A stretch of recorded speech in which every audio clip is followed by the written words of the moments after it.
Well, it is, things are moving rapidly, but there does continue to be a disconnect, David Ignatius. Yeah. Well, actually, let me go to Jonathan Lemire first, since he's White House reporter. There's still, Jonathan, this disconnect between what we're hearing from the scientists and what the President of the United States is saying. Remember, from the very beginning, you had the President saying that it was only a handful of people, 14, maybe 15, who would all be down to zero in a week. At the same time, the CDC was expressing real concern. Then the President talked about the coronavirus going away in April magically. When things got warmer, he said it was going to go away magically. It was going to just disappear, while his scientists were again warning Americans. Yesterday, you had the President of the United States saying that it's all under control, while his scientists are all saying the same thing. It's going to get worse. We don't know how bad it's going to get. You even had some irresponsible members of Congress, remarkably enough, Republicans, of course, I've got to say that, sadly, as a former member, saying, oh, go out to your restaurants, go out to your one. I think Devin Nunes even said, go out to pubs. That is the worst actual advice I've heard since a monologue was put on a certain network, suggesting that this was all a great hoax to take down the President of the United States. So you have the CDC, doctors, scientists, experts from across the world saying one thing, and then you have the President of the United States completely disconnected from his own staff saying quite another. What's going on inside of the White House? Talk about the battle, actually, for the heart and soul, not of the country, but of this administration. Life has changed in America, and the president doesn't want to admit it, Joe. That's where we are right now, is that it is one thing for a commander-in-chief, for the executive of the United States, to preach calm, to be reassuring.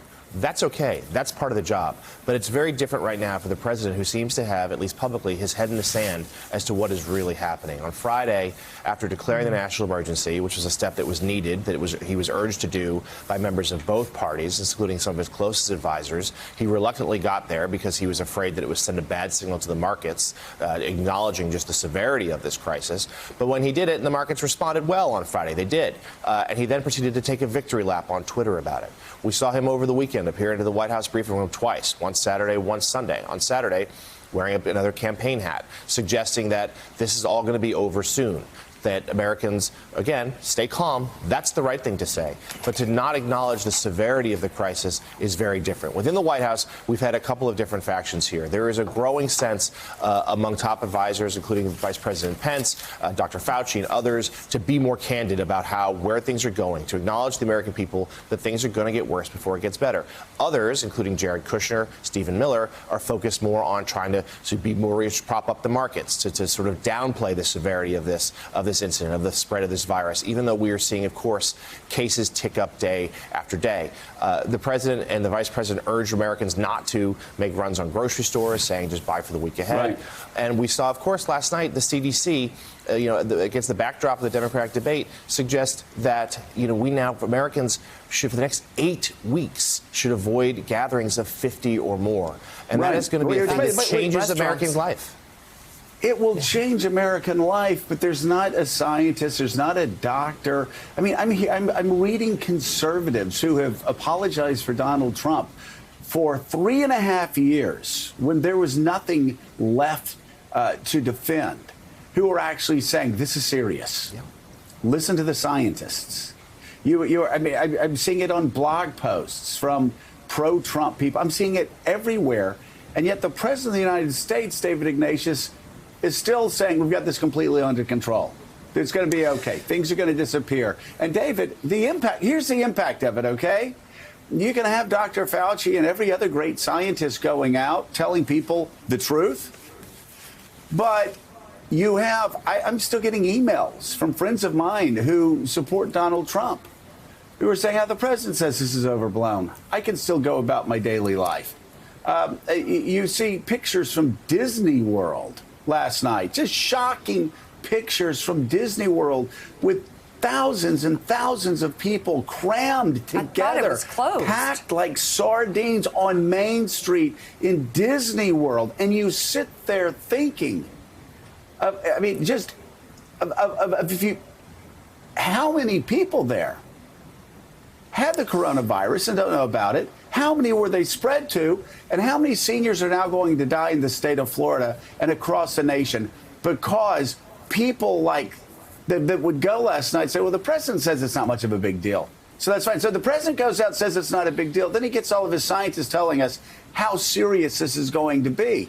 And people just listen to the president. He's still responsible for this chaos going on. Why can't he listen to his own scientists?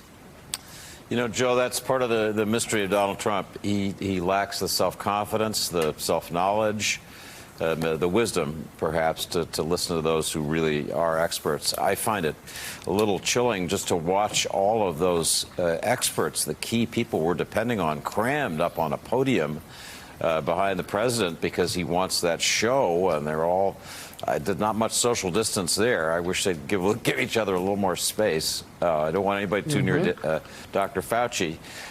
This period that we're living in, I don't think any of us have ever lived through anything quite like this, is giving us a lesson in what leadership is in the absence of it. When I read my history, I see Washington in the early years of the Revolutionary War faced terrible adversity. Nothing went right. You know, one failure after another. And yet he kept the confidence of the troops and the country. Same thing with Lincoln. Lincoln's search for the general who could win, the defeats early in the Civil War, the sense of despair, desire to abandon this effort. Same thing with Franklin Roosevelt during World War II. Roosevelt was a steady, calm presence. He trusted his generals.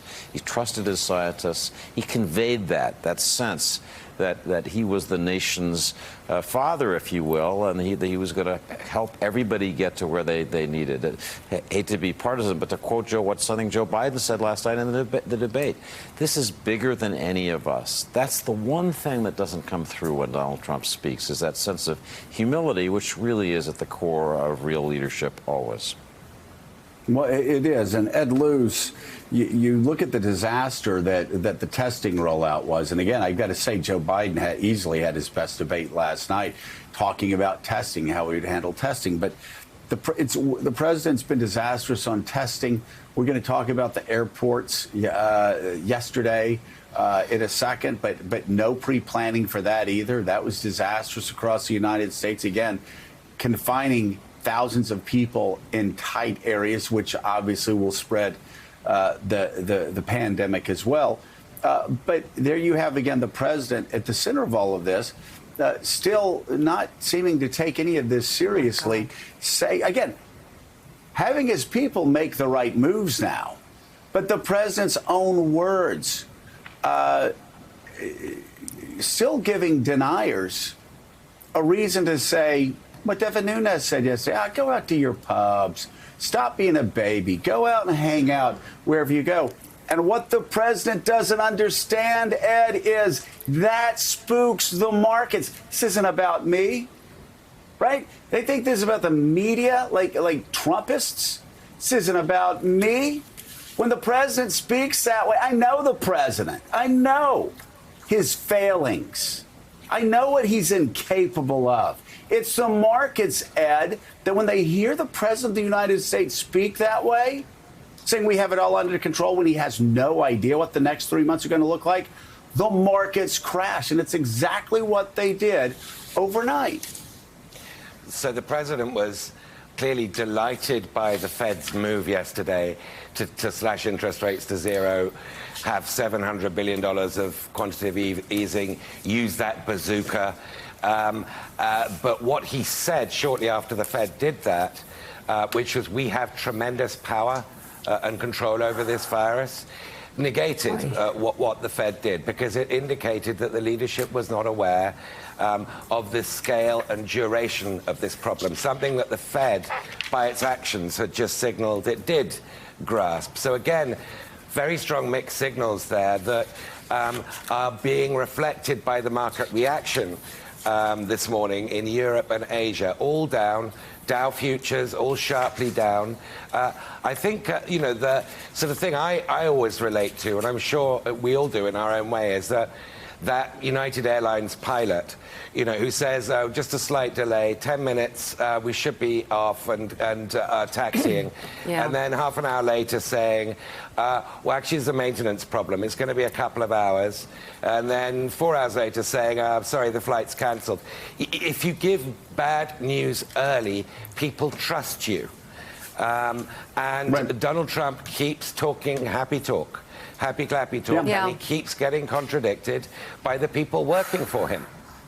Well, and by the reality. Well, the thing is, Mika, it's something that we've been saying, literally saying. You can go back and look at the tapes I for know. 3 weeks.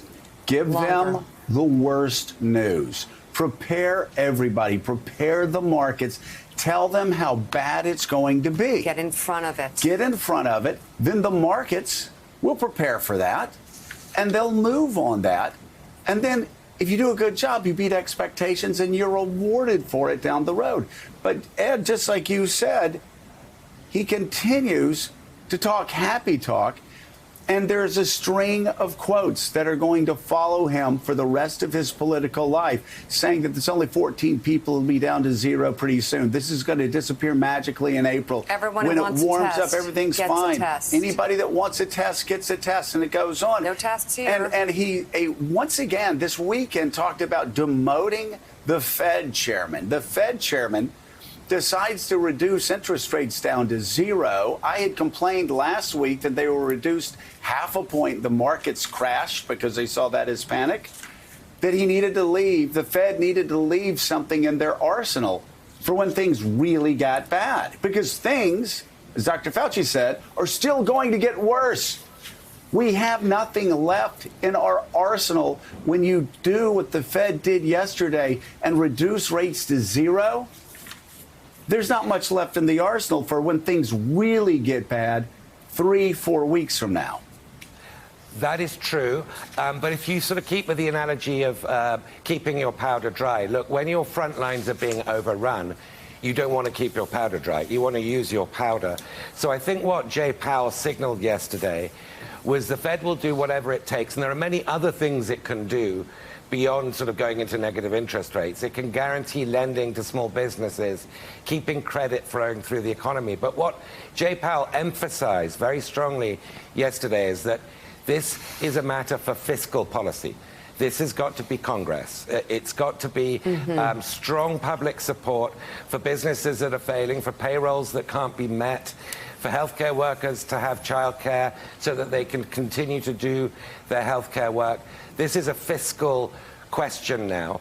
And so I think the Fed has done whatever it takes and said, now it's your turn. And that's going to require very strong sort of political signaling from Trump. And he's going to have to talk to Pelosi at some point. He's got to overcome his inhibitions on that score. Thanks for checking out MSNBC on YouTube, and make sure you subscribe to stay up to date on the day's biggest stories. And you can click on any of the videos around us to watch more from Morning Joe and MSNBC. Thanks so much for watching.